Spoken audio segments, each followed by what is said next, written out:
Vehicles are one of the major clean energy innovations that are grabbing attention around the world.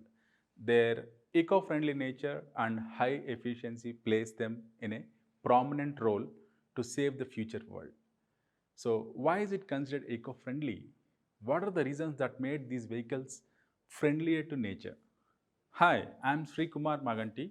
I have been working with EDS Technologies for last 17 years, working in multiple industry segments like automotive, aerospace, and industrial equipment, working on multiple roles. The history of electric vehicles started more than 100 years ago when French and English inventors built some of the first practical electric cars in the second half of 19th century. In the US, the first successful electric car made its debut around 1890.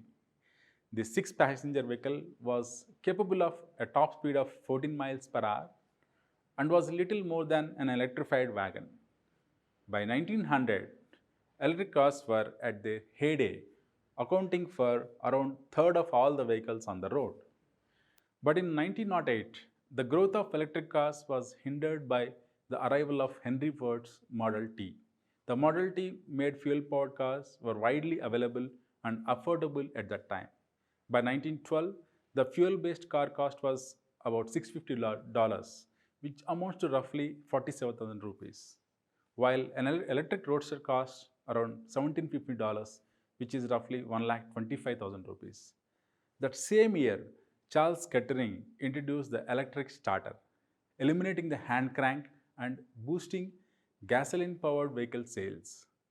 Cheap, abundant gasoline and continued improvements in the internal combustion engine hampered demand for alternative fuel vehicles. On the other hand, electric cars entered a sort of dark age with little advancement in technology. When the world clocked into the 21st century, the interest in electric cars revived due to several factors: urbanization, infrastructure development. These two have created congestion in cities, which also led to increase in pollution. With increasing trend of personal transport, more private vehicles are on the road. In 2013, the percentage of fuel consumed by cars was 13%. It's been predicted to rise by 27% in 2040. All these factors urged us to find cleaner energy sources in automotive industry, which led to an increase in importance of electric vehicles. Even though electric vehicles initial costs are higher than those of fuel powered vehicles, they are cheaper in the longer run. At the moment, the per kilometer charges for an electric vehicle is around 1 rupee. In contrast, the charges for petrol or diesel cars are 9 rupees and 6 rupees per kilometer respectively, which is comparatively much higher. The advanced technologies of electric vehicles enable them to have fewer moving parts as well as a significant reduction in maintenance costs. Currently, there are different types of electric vehicles available. If you take a hybrid one, they are electric vehicles that use both fuel as well as electricity. In hybrid vehicles, an internal combustion engine works in tandem with one or more electric motors utilizing stored energy from the batteries. Here, internal combustion engine uses alternative or conventional fuel and battery charged by regenerative braking and engine. Power from electric motors allows these hybrids to have smaller engines and better fuel economy. So another type of electric vehicle is plug-in hybrid electric vehicle. Just like the hybrid one, it also uses batteries to power an electric motor and another traditional fuel to power an internal combustion engine. In addition to being charged by the internal combustion engine or through regenerative braking, plug-in hybrid electric vehicle batteries can also be charged by electric power coming from outside source. So these vehicles generally have larger battery packs than hybrid electric vehicles that will help them to drive moderate distances using electricity alone. It uses an internal combustion engine when the battery is mostly depleted during rapid acceleration or when intensive heating or air conditioning loads are present. The type of vehicle that you are seeing right now is battery electric vehicles. A battery electric vehicle's main feature is that it runs solely on electricity.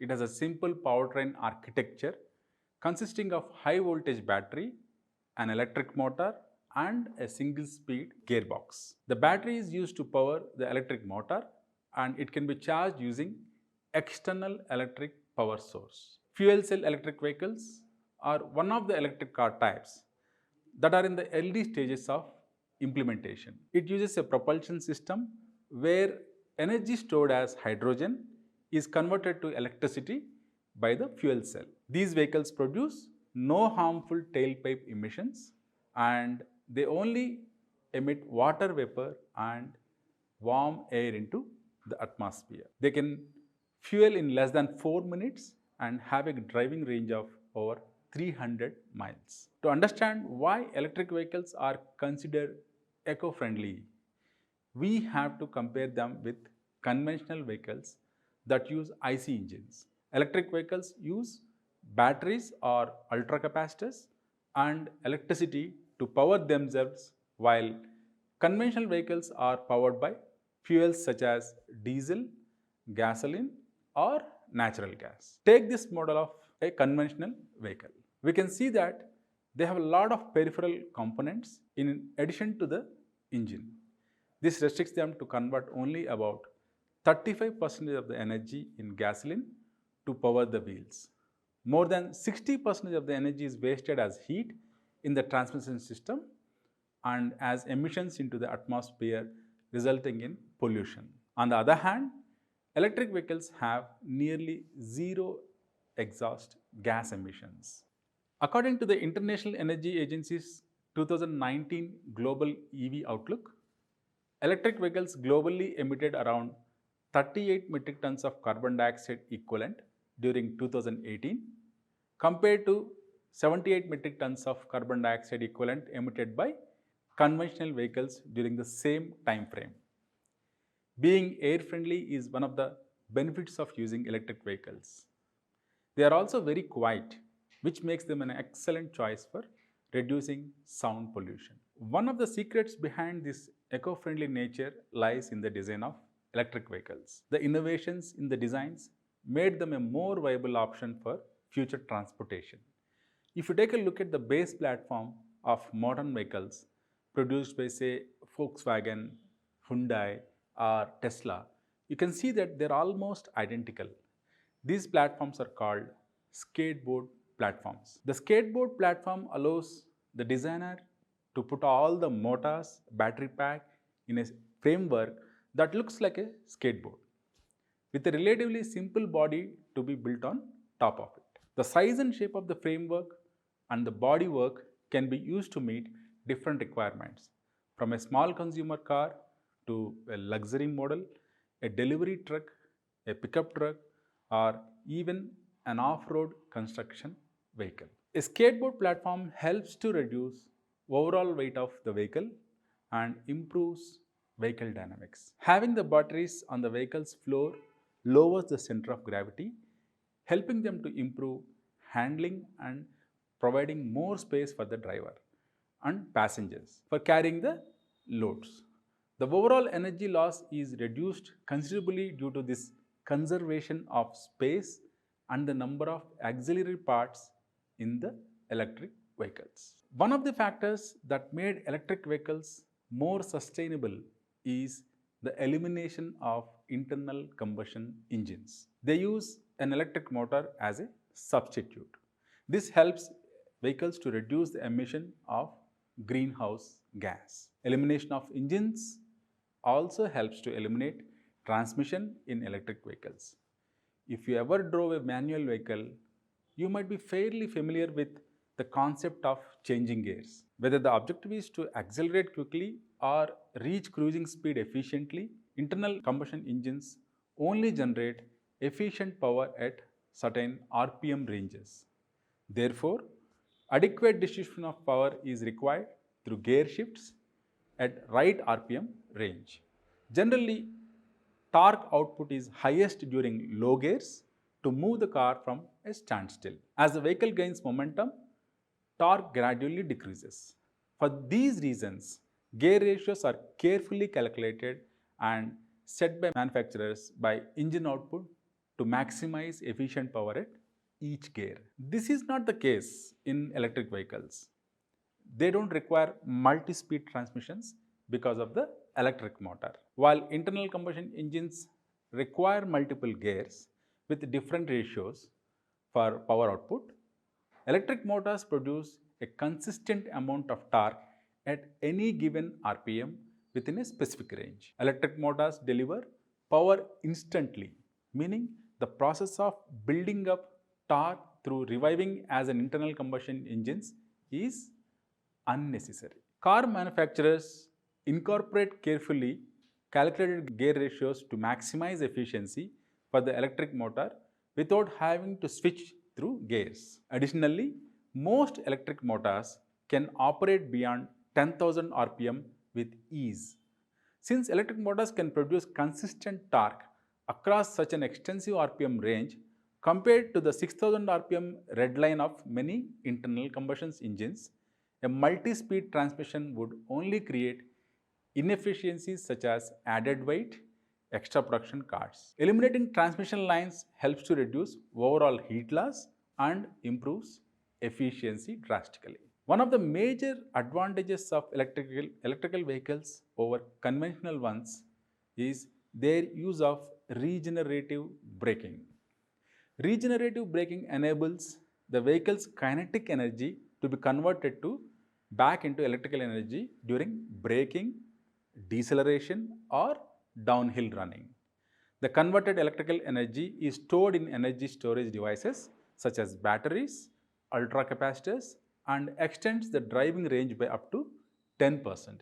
Usually, urban drive cycles have a considerable amount of acceleration and deceleration periods due to traffic control systems. When a conventional vehicle brakes, the energy is lost due to heat energy resulting from the friction between brake pads and wheels.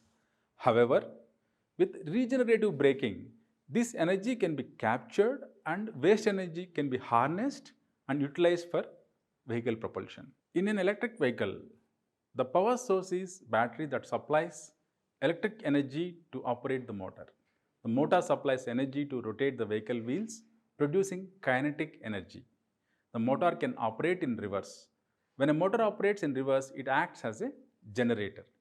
When the vehicle slows down, the generator converts the kinetic energy into electrical energy to charge the vehicle's battery. Not only does regenerative braking improve fuel efficiency in EVs, but also it can be useful to lower vehicle emissions. Various energy capturing devices are suitable to be used in regenerative braking systems. The flywheel is a device that, when rotated, can store kinetic energy during braking. The ultracapacitor is the most commonly adopted device in regenerative braking systems. The ultracapacitor temporarily stores electric charge. This short charge and discharge period is cheaper than the flywheel system and additionally has higher energy density.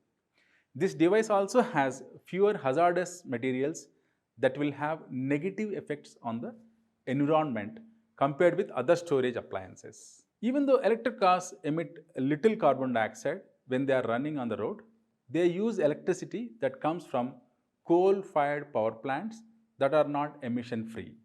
The idea of utilizing solar energy for recharging electric vehicles will help to avoid this emission. Charging your electric vehicle with a solar panel roof while you are driving is no longer a fancy dream. Numerous startups and major automobile companies around the world are increasingly focusing on solar developments in this area. Hyundai Ioniq is one of the fully electric vehicles that uses solar panels on its roof. It also acts as complementary charging sources that can help extended range. Hyundai says that solar panels can add up to 2000 kilometers of additional range per year. As the green EV revolution gathers momentum, solar roofs for electric cars will possibly become a regular feature on all makes and models. As our world is facing a huge crisis in handling global warming, One of the reasons behind this is automobile related pollution. Aspects related to global warming needs a shift to automobile solutions that reduce greenhouse emissions. Currently, India depends on imported fossil fuels to meet its energy needs.